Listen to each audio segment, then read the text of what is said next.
The ship dropped out of faster-than-light travel and Daniel Harris felt his stomach turn. He had made this jump 100 times during training, but it never got easier. The viewport cleared and he saw it for the first time. The Hall of Voices. It was a station so large that it made Earth's moon look small. Lights covered every surface, and ships from 100 different species moved around it like insects around a hive. Lisa Morgan stood beside him, and he heard her breath catch in her throat. She was young for a communications officer, but she was the best humanity had. Behind them stood Captain Kevin Brooks, with his hands clasped behind his back. He was a soldier through and through, and Daniel knew the man was already counting weapons and escape routes. Their ship was tiny compared to the vessels around them. Humanity had only discovered faster-than-light travel 12 years ago. They were children walking into a room full of ancient giants. Daniel knew this. He had prepared for this moment his entire adult life. But knowing something and feeling it were two very different things. The docking procedure took an hour. Every scan and security check seemed designed to remind them how small they were. When the airlock finally opened, Daniel stepped through first. That was his job. He was the face of humanity today. The corridor beyond was made of something that looked like crystal but felt warm under his feet. Gravity was slightly heavier here than on Earth. Another small reminder that this place was not built for humans. Guards stood along the walls. They were Valanthi, and each one stood 3 meters tall with 4 arms and skin like polished bronze. They did not speak. They did not need to. Their presence said everything. The walk to the council chamber took 20 minutes. Daniel used the time to steady his breathing and review everything he knew about the species he was about to face. 12 of them. 12 ancient civilizations that had ruled this galaxy for 50,000 years. Humanity was asking permission to join their club. He knew they would not make it easy. The doors to the chamber were 10 meters tall, and they opened without a sound. Daniel walked through with Lisa on his left and Kevin on his right. The room beyond was vast. It could have held a small city inside its walls. Light came from everywhere and nowhere. And rising up on all sides were 12 thrones made of crystal and metal, and materials Daniel could not name. On those thrones sat the rulers of the known galaxy. The Valanthi representative sat highest of all. His name was High Arbiter Zolvaneth, and he was the oldest living member of the council. His eyes were black and endless, and they fixed on Daniel like a predator watching prey. Beside him sat the insectoid Krix ambassador. Her name was Chitrath, and her body clicked and shifted constantly as dozens of smaller limbs moved beneath her carapace. The aquatic Delmorans floated in a tank of green water, and their thoughts were translated by machines embedded in the crystal around them. 9 other species filled the remaining thrones. Some had shapes that human eyes struggled to process. Others looked almost familiar. All of them looked down at the 3 humans standing on the chamber floor like judges preparing to deliver a sentence. Zolvaneth spoke first. His voice filled the chamber without effort. It was deep and resonant, and it made Daniel's bones vibrate. "You are the humans." It was not a question. Daniel nodded anyway. "We are. I am Ambassador Daniel Harris. I speak for Earth and all her colonies. We have come to petition for membership in the Galactic Concord." Silence followed his words. Then something happened that Daniel had feared but expected. The council laughed. It was not human laughter. The Valanthi made a sound like grinding stone. The Krix clicked rapidly. The Delmorans bubbled in their tank. But the meaning was clear. They found humanity amusing. Zolvaneth raised one of his 4 hands, and the laughter stopped. "Membership. You wish to stand among us. You who have existed for barely a heartbeat. You who still fight wars among yourselves. You who poisoned your own world and nearly destroyed your own species. You wish to be our equals." Daniel kept his face calm. Beside him he felt Kevin tense, but the captain said nothing. "Good. They had prepared for this. We do not claim to be your equals," Daniel said. "We know we are young. We know we have made mistakes. But we have also learned from those mistakes. We come here not with pride but with hope. We wish to contribute. We wish to grow. We wish to prove ourselves worthy." Chitrath leaned forward. Her voice was a series of clicks that the translator turned into words. Worthy. An interesting choice of word. What could humans possibly contribute to a civilization that mastered the stars before your kind crawled from the ocean? Quote, perspective, Daniel said. Fresh eyes. New ideas. And a willingness to work harder than anyone expects. More laughter. Softer this time, but still mocking. Zolvaneth studied Daniel for a long moment. Those black eyes revealed nothing. Then the High Arbiter spoke again. Very well. You wish to prove yourselves. We will give you that chance. Daniel felt hope rise in his chest. Then Zolvaneth continued. The Vorath Expanse. You know of it? Daniel did. Everyone who studied galactic politics knew of it. A region of space on the far edge of Concord territory. Lawless. Dangerous. Filled with pirates and exiles, and species that had rejected or been rejected by civilized space. The Concord had tried to pacify it for 3,000 years. They had failed every time. I know of it, Daniel said carefully. Then you know that it is a wound in our great civilization. A place of chaos and violence. Many have tried to bring order there. All have failed. Zolvaneth smiled. And the expression was not kind. Pacify the Vorath Expanse. Bring it under control. Do this, and humanity will have a seat on this council. The other council members shifted. Some seemed surprised by the offer. Others seemed amused. All of them knew what Zolvaneth was really saying. Go and die. Go and fail. Go and prove what we already know about your worthless species. Lisa touched Daniel's arm. A warning. She knew this was a trap. Kevin's jaw was tight. He knew it too. Daniel looked up at the High Arbiter. He thought about everything humanity had survived. The wars. The plagues. The climate disasters. The long climb back from the edge of extinction. He thought about his grandmother who had lived through the worst of it and still told him stories of hope. He thought about the billions of humans who had worked and struggled and died so that he could stand in this room today. He thought about all of this in the span of 3 heartbeats. Then he nodded. We accept. The council laughed again. Louder this time. Longer. They laughed at the foolish humans who had just signed their own death warrant. They laughed at the arrogance of a species that did not know its place. Daniel turned and walked toward the door. Lisa and Kevin followed.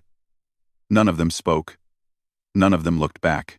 The laughter followed them all the way to their ship. But Daniel was not afraid. He was not angry. He was already planning. Because humanity had faced impossible odds before. And humanity was still here. The council would learn.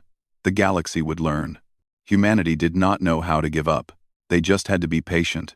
6 months passed, and the Galactic Concord heard nothing from humanity. Their monitoring stations at the edge of the Vorath Expanse picked up only static and silence. The council members exchanged knowing looks during their meetings.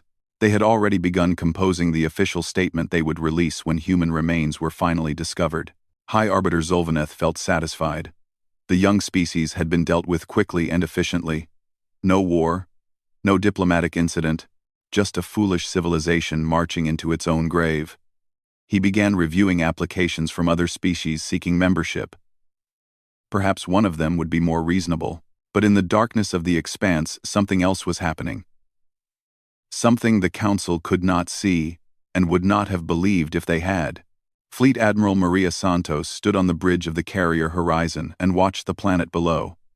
It was called Refuge by its inhabitants, a harsh world of gray rock and thin air where 300,000 beings struggled to survive. They were Kelvani, a species exiled from conquered space 2 centuries ago for refusing to pay tribute to the Volanthi. They had expected the human ships to bring death. Instead, the ships brought doctors. Maria turned to the officer beside her. His name was Paul Turner, and he was young but capable. He had volunteered for this mission knowing he might never see Earth again. How are the medical teams doing? Maria asked. Better than expected. The Kelvani lung plague is responding to treatment. Dr. Nelson thinks we can have it fully contained within a month. Maria nodded. Amy Nelson was the best physician in the fleet. She had been working without sleep for 3 days straight. Maria would have to order her to rest soon. And the food situation? Sam Edwards has the hydroponics bays running at full capacity. We should have enough to supplement their supplies until the next harvest. Maria allowed herself a small smile. This was the plan. This was why they had come. Not with weapons blazing, but with open hands. The Conquered had tried to conquer the expanse through force. Humanity would try something different. Humanity would try compassion. It was not easy. Some species in the expanse did not want help. Some attacked the human ships on sight. Those were dealt with quickly and without mercy. Maria was a soldier, and she understood that kindness without strength was just weakness. But whenever possible, she offered another path. The pirates were the hardest. They had survived for generations by raiding and killing. They knew nothing else. When human marines captured their vessels, Maria gave the crews a choice: face execution for their crimes, or join the human effort and build something new. Most chose to live, and slowly word began to spread through the expanse. The humans were different. The humans remembered what it felt like to struggle. The humans did not look down on broken people. They helped them stand. On a moon called Bitter End, a community of refugees had been abandoned for decades. They were the survivors of 6 different species. All of them had been cast out by the Concord for various crimes, real and imagined. They expected nothing from anyone. They had learned that hope was just another way to be hurt. Daniel Harris went there personally. He walked into their settlement without guards. He sat in their common hall and ate their food even though it made him sick for 2 days afterward. He learned their names. He listened to their stories, and then he made them a promise. We will not abandon you. We will not forget you. You are part of us now. Some of them laughed at him. They had heard promises before. But Daniel did not argue. He simply left behind a team of engineers who began building water purifiers and power generators. He left behind teachers who started schools for children who had never learned to read. He left behind hope, and he asked for nothing in return. Weeks turned into months. The human fleet moved through the expanse like a slow wave. They did not try to control everything at once. They built relationships. They earned trust. And one by one, the scattered and broken peoples of the Vorath expanse began to believe. A council formed. Not a human council, but a joint one. Representatives from 12 species sat together and discussed problems and solutions. Maria Santos attended. But she did not lead. She let the others find their voice. She let them remember what it felt like to matter. The first real test came when a Concord patrol ship entered the expanse. It was a routine survey mission. The crew expected to find chaos and death. Instead, they found human vessels working alongside former pirates to repair a damaged space station. They found Kelvani doctors training beside human ones. They found something that looked terrifyingly like civilization. The patrol commander sent a report back to Concord Space. The report was flagged and buried. It did not match what the council expected to see. But the crew of that patrol ship talked. They told their friends and families what they had witnessed, and those people told others. Rumors began to flow through Concord Space like water through cracks in a dam. Something was happening in the Vorath expanse, something unprecedented. Admiral Santos received word that the Concord might be watching more closely now. She gathered her senior staff and asked for their thoughts. Paul Turner spoke first. We could increase security. Run dark. Make it harder for them to see what we are doing. Maria shook her head. No. Let them look. Let them see everything. That is risky, Amy Nelson said. If they realize how much progress we have made, they might intervene. Maybe.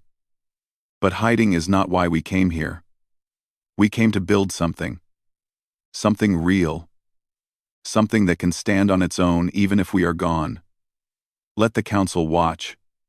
Let the whole galaxy watch. When people see what is possible, they start to want it for themselves. That is more powerful than any weapon. The others considered this. It went against every military instinct they had. But they had not come here to fight a military campaign. They had come to prove something, to show that there was another way. Daniel Harris arrived on the horizon a week later. He had been traveling constantly, meeting with leaders, solving disputes, building the framework of something new. He looked tired, but his eyes were bright. The council has stopped laughing, he told Maria. My sources say they are getting nervous.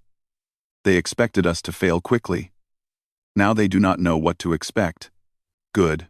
Let them wonder. Daniel looked out the viewport at the ships moving around them. Human vessels, Kelvani vessels, pirate ships now flying under new flags. A fleet that should not exist. A coalition that defied everything the galaxy believed was possible. We need to send them a message, Daniel said. Something to let them know we have not forgotten about them. But not yet. Not until we are ready. How will we know when we are ready? Daniel smiled. It was a tired smile, but a real one. When they stop being afraid of what we might do, and start being afraid of what we have already done, Maria nodded. She understood. They were not just building an alliance. They were building a story. And when that story was ready, the whole galaxy would hear it. The silence would speak louder than any words. 1 year had passed since humanity accepted the Council's challenge. 1 year of silence. 1 year of nothing. The Galactic Concord was growing restless.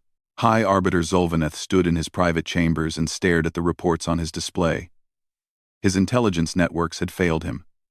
Every probe sent into the Vorath expanse went dark. Every spy vessel vanished without a trace. He did not know if they were being destroyed or if something else was happening. The uncertainty gnawed at him like a disease. Ambassador Chitrath of the Crix requested a private meeting. She came to his chambers with her body clicking nervously. Her compound eyes reflected the light in ways that made her emotions impossible to read. But Zolvaneth had known her for centuries. She was afraid. We have a problem, she said. I am aware. You are not aware of all of it. She placed a data crystal on his desk. 3 of my scout ships entered the expanse last month. None were destroyed. All 3 crews requested asylum. Zolvaneth felt his 4 hands clench. Asylum. With the humans. With whatever the humans have built, my crews reported seeing things that should not exist. Cooperation between species that have hated each other for millennia, infrastructure being constructed at impossible speed, and everywhere they went they found the same thing: loyalty, not fear, not obedience. Genuine loyalty to the humans who had helped them. That is impossible. The species in the expanse are broken, criminal. They cannot be united. Chitrath made a sound that might have been a laugh. I thought so too. I was wrong. We were all wrong. Zolvaneth dismissed her, but he could not dismiss what she had told him. He began making inquiries through unofficial channels. The answers he received only deepened his concern. Traders who worked the edges of the expanse spoke of human ships that offered protection without demanding payment. Refugees who had fled conquered space told stories of being welcomed and given homes, and everyone mentioned the same thing: the silence. The humans never boasted. They never threatened. They simply worked and waited. The council met in emergency session. Zolvaneth presented what he knew without revealing his sources. Some members scoffed. Others shifted uncomfortably on their thrones. The Delmoran representative bubbled a question through her translator. What do we do? Nothing yet. We watch. We wait. We see what they are building before we decide how to respond. But even as he spoke, Zolvaneth knew that waiting might already be too late. The humans had been clever. By staying silent, they had denied the council anything to react to. There were no threats to answer, no demands to reject, no actions to condemn, just silence and the growing whisper of rumors. 2 weeks later, a single human arrived at the Hall of Voices. She came alone in a small transport. She carried no weapons. She requested an audience with the full council. Her name was Claire Watson. She was 26 years old. She had been born on Mars and raised on stories of Earth's long recovery from near extinction. She had volunteered for this mission knowing she might not survive it. Daniel Harris had chosen her personally because she had something rare. She had no fear. The council agreed to see her. They were curious. Perhaps the humans were ready to surrender. Perhaps they had come to beg for mercy. Claire walked into the chamber with her head held high. She wore a simple gray uniform with no decorations. Her footsteps echoed in the vast space. The 12 thrones towered above her, and she looked at each one in turn. She took her time. She showed no hurry. Zolvaneth leaned forward. "You are here to speak for humanity? I am here to deliver a message." "Then deliver it." Claire smiled. It was a calm smile. A patient smile.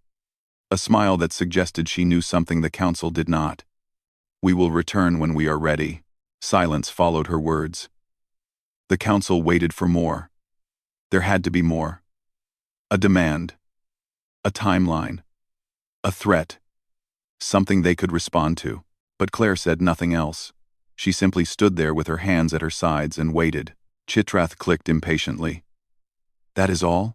You came all this way to say 7 words?" "Yes. This is absurd. This is an insult to the council." "It is neither. It is a statement of fact. We are not ready yet. When we are ready, we will return. Until then, we ask nothing of you. We demand nothing of you. We simply ask that you wait." Zolvaneth felt anger rising in his chest. This small creature was treating the most powerful governing body in the galaxy like an afterthought, like something that could be dealt with later when more important matters were settled. "And if we do not wish to wait? What if we send our fleets into the expanse and end whatever foolishness you are attempting?" Claire met his eyes without flinching. "Then you will do what you feel you must. But I do not think you will. Not yet. Because you do not know what you would be fighting, and the unknown frightens you more than any enemy." She turned and walked toward the door. No one stopped her. No one spoke. The council sat in stunned silence as this young human left the chamber as calmly as she had entered. The doors closed behind her, and still no one spoke. Minutes passed. The weight of those 7 words hung in the air like smoke. Finally, the Delmoran representative broke the silence. "She was not afraid of us." "No," Zolvaneth agreed. His voice was quiet. "She was not." "Why not?" He had no answer. In 50,000 years of Concord rule, no species had ever stood before this council without fear.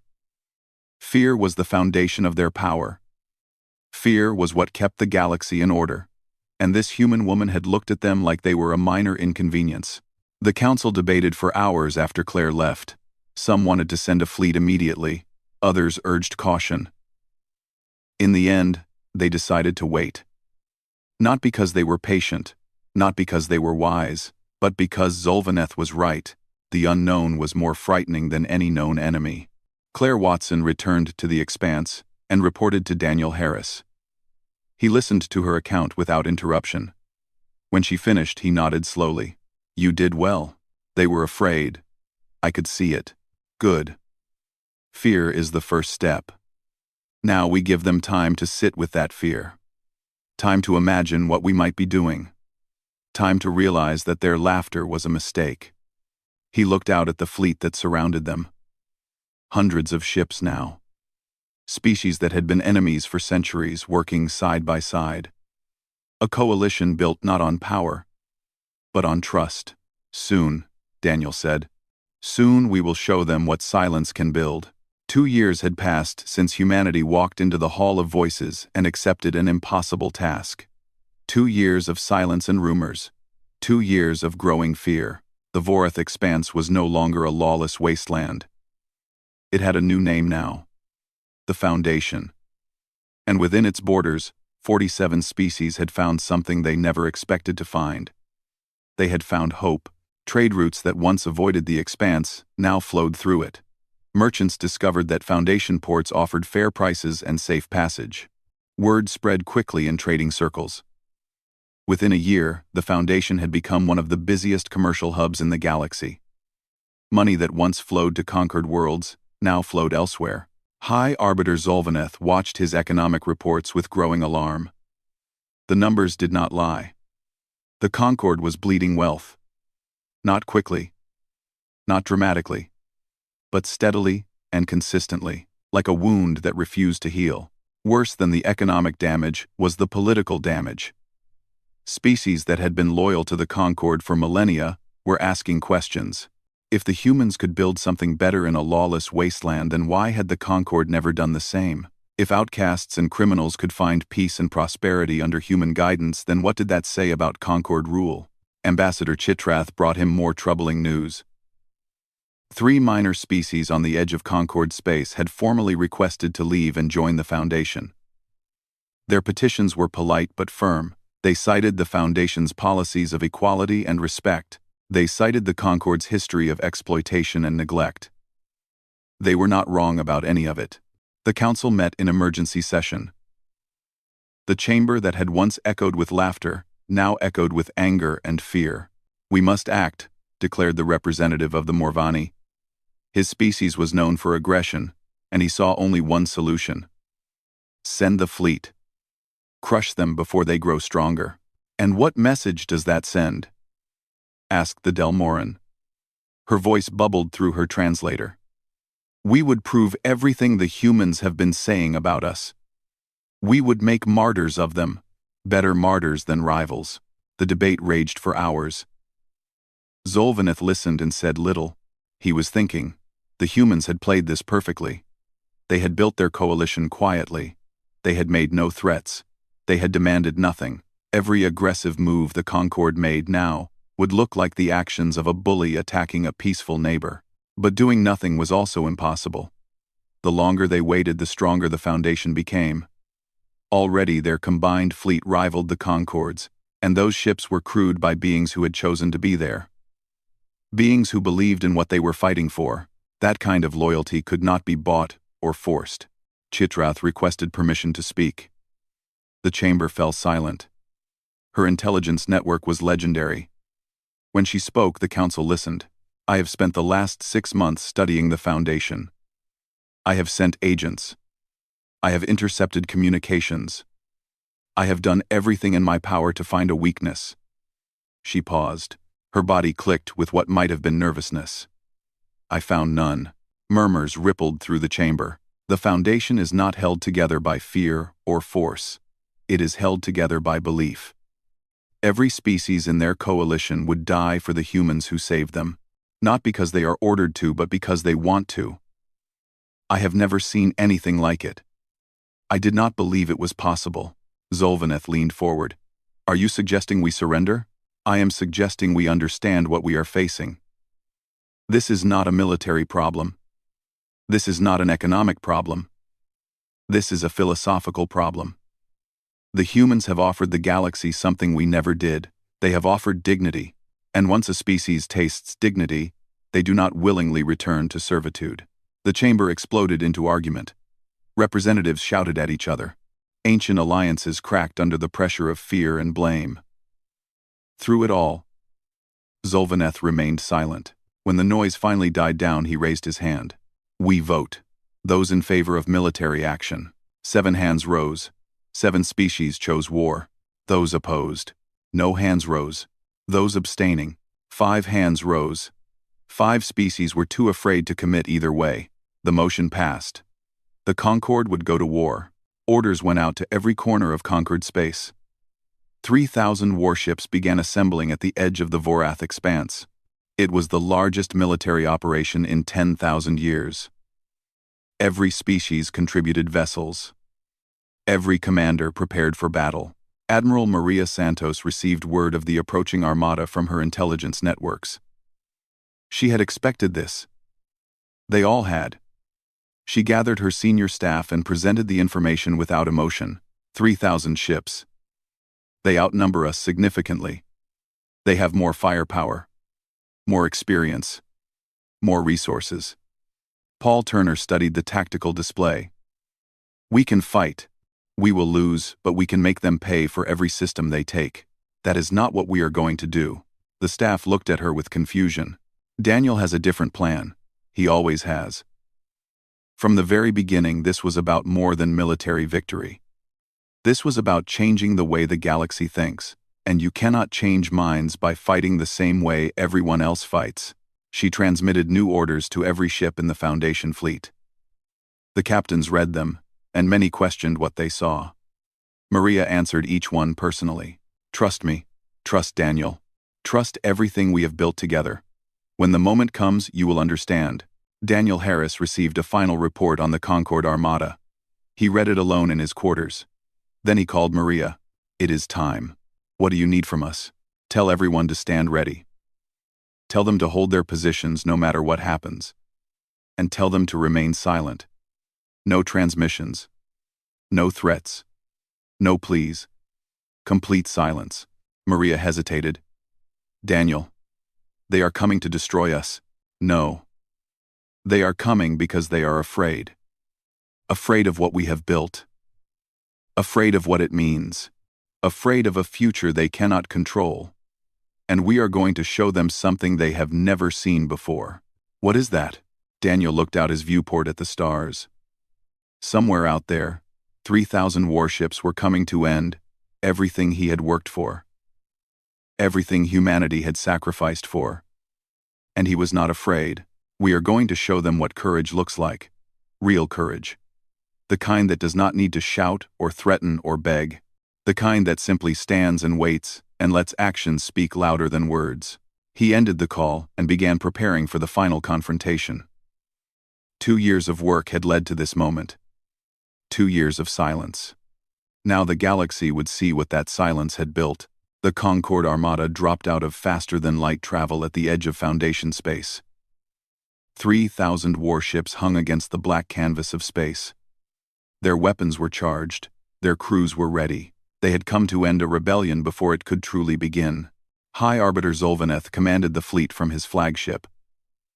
He stood on the bridge surrounded by his most trusted officers. Through the viewport he could see the Foundation fleet waiting for them, 2,000 ships of every shape and size, smaller than his force, less powerful. But there, he waited for the first transmission. The defiant challenge. The desperate plea for mercy. The angry threats of a doomed civilization. Silence. The Foundation fleet sat motionless. No shields raised. No weapons locked. Just silence. Zolvaneth ordered his communications officer to open a channel. Static. He ordered a second channel opened. More static. Every frequency was empty. The Foundation was saying nothing. Perhaps their communications are damaged, one of his officers suggested. All of them? Every ship? No, this is deliberate. He gave the order to advance. The Armada moved forward in perfect formation. The Foundation fleet did not retreat. They did not attack. They simply parted. Like a curtain being drawn aside, they created a corridor through their territory, and the Concorde Armada flowed through it. Still nothing.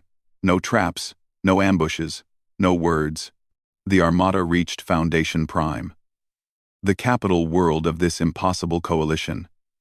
It hung in space, blue and green and alive. Orbital stations surrounded it. But they were not weapons platforms.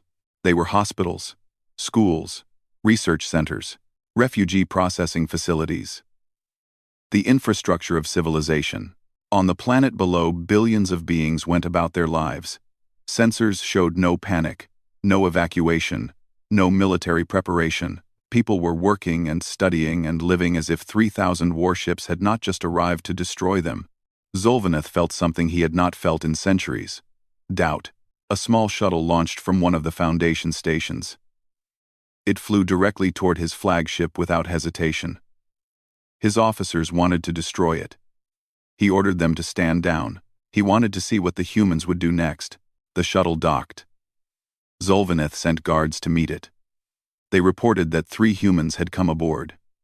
They were unarmed. They were walking toward the bridge. The doors opened, and Daniel Harris walked through. He looked older than he had 2 years ago. His hair had grayed at the temples. Lines marked his face. But his eyes were the same. Calm, patient, unafraid. Behind him came Lisa Morgan and Captain Kevin Brooks, the same team that had first stood before the council. They had come full circle. Zolvaneth rose to his full height. He towered over the humans. His 4 arms were spread in a gesture of dominance.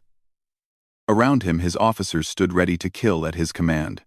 "You have come to surrender?" he asked. Daniel shook his head slowly. We have come to ask you a question. Zolvaneth laughed. It was a harsh sound. You have no right to ask questions. You are defeated. Your fleet is smaller. Your worlds are defenseless. You have lost. Have we? Daniel walked to the viewport. He moved past armed guards without looking at them. He stood at the edge of the bridge and gazed down at Foundation Prime. Look at what we built. In 2 years, we took a lawless wasteland and turned it into this. 47 species living in peace. Billions of beings who had been abandoned by your conquered, now thriving. We did it without your weapons, without your resources, without your permission. We did it because we remembered something you forgot. And what is that? What it means to be small. What it means to struggle. What it means to have no one come when you call for help. Daniel turned to face Zolvaneth. Every species down there was once broken, cast out, forgotten. We offered them something simple. Dignity.